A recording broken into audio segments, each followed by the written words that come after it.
Dari ruko kosong kembali ke ruko kosong. Pemirsa pasti tahu brand es krim dan minuman manis Mixua yang kini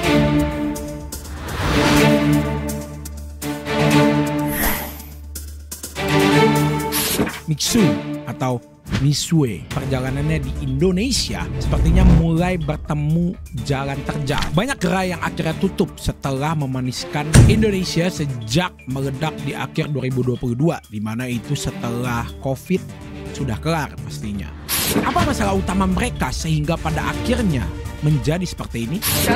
Halo teman-teman, dengan berat hati Mixue Sejarah pamit ya, dadah. Apakah lama? Mari kita bahas di Pros News kali ini.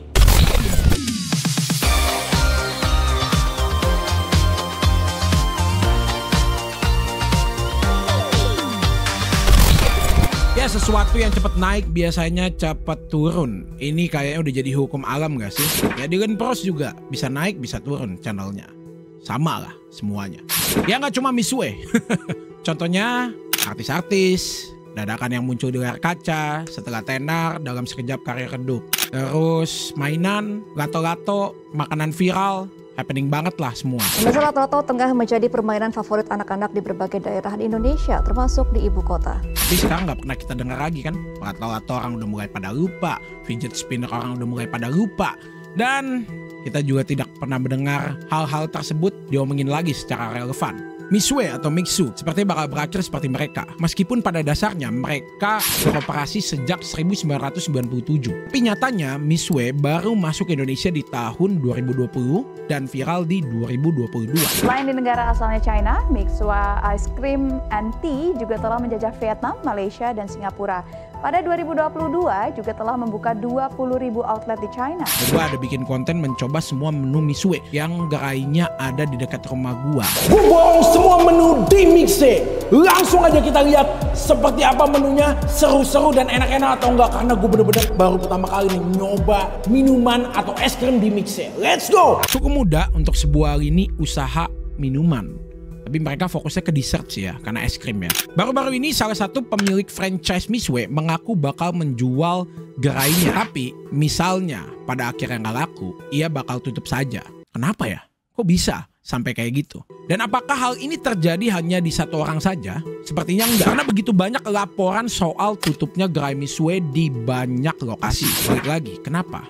Jawabannya bakal ada di akhir video. Tapi mari kita bahas dulu dari faktor terluarnya dulu nih teman-teman. Pertama, bisnis F&B adalah salah satu bisnis yang paling cepat pergerakannya. Dinamis, nggak boleh gitu-gitu aja ya. Dan bisa dibilang harus cukup lama dulu untuk orang bisa tahu gitu. Contoh, gue nggak usah ngambil yang lain deh dari Pros Coffee. Apakah udah untung? Belum.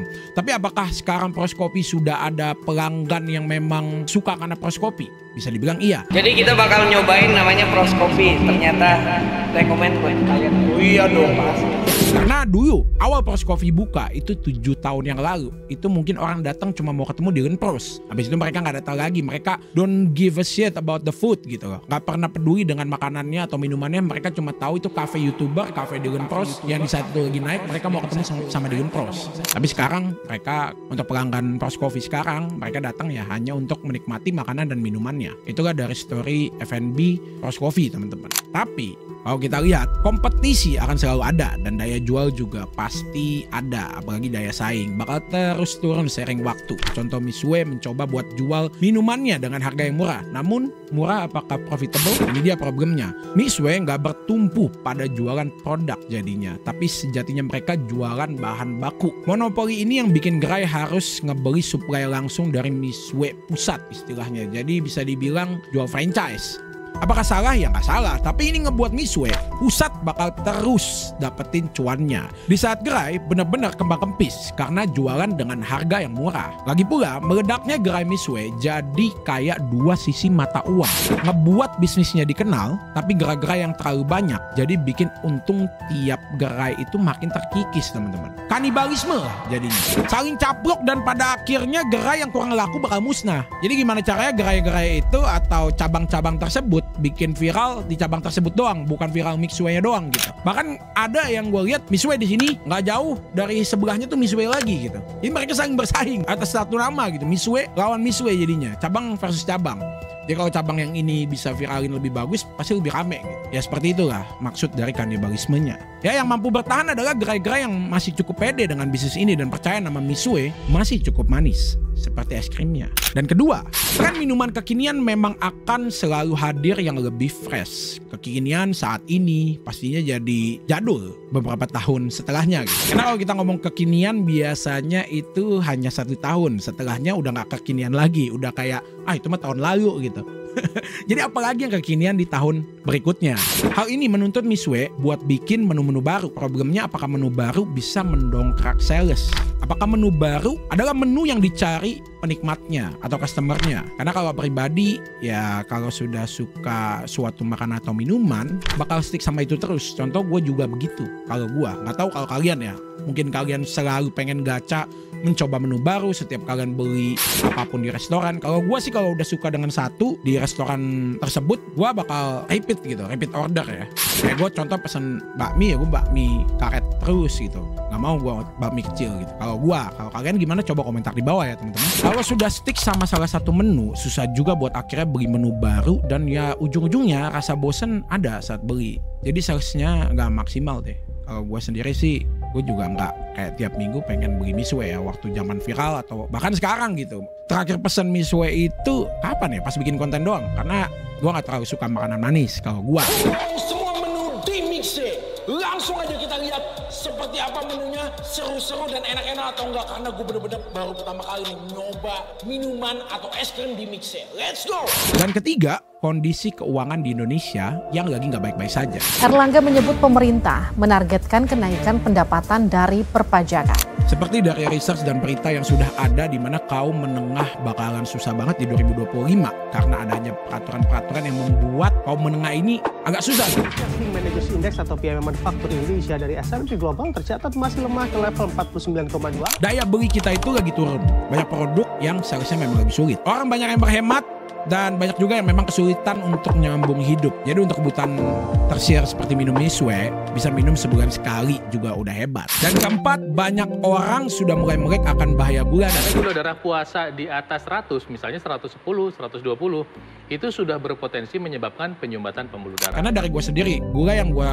konsumsi mungkin cuma dari makanan. Karena gue masih suka karbo nasi putih. Ya dimana ada kandungan gula yang sangat banyak gitu dari nasi putih. Gue juga udah mulai kurangin mungkin beberapa kali. Ya nggak setiap hari ya, beberapa kali atau sesekali makan nasi merah atau mungkin nasi fukumi gitu. Yang dimana dia lebih sehat dan gulanya lebih sedikit. Bahkan bisa nggak ada gula gitu.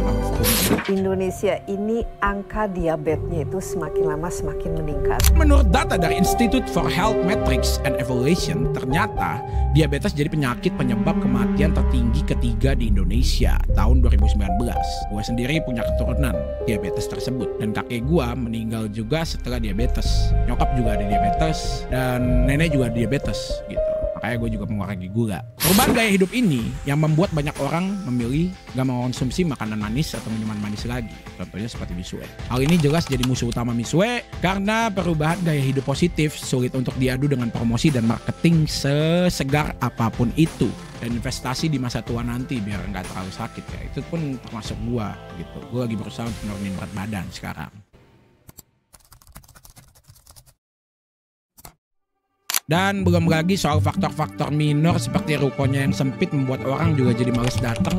Dan sekali datang mungkin dulu ngantri, karena ngantri itu orang jadi males ngantri. Sampai nanti udah gak ada yang ngantri lagi, mereka udah gak mau datang lagi. Namun yang paling bikin kaget baru-baru ini viral Mizue seolah memaksa para pemilik franchise-nya untuk buang uang lagi setelah beberapa tahun investasi di sini. Mereka diminta untuk melakukan renovasi ke outlet milik mereka sendiri. Pukulan telak pastinya, apalagi biasanya di umur ketiga para pemilik berharap BEP teman-teman atau mendapatkan profit lah ya. Ya BEP aja enggak apalagi dapat profit gitu. BEP adalah balik modal ya, balik modal dari mereka investasi dan beli suatu gerai atau franchise dari Mizue teman-teman. Bukannya tersenyum, mereka harus tertunduk lesu. Dan mungkin sekian dari Pros News hari ini teman-teman. Menurut kalian gimana? Apakah kalian di daerah kalian Mizue masih banyak di mana-mana?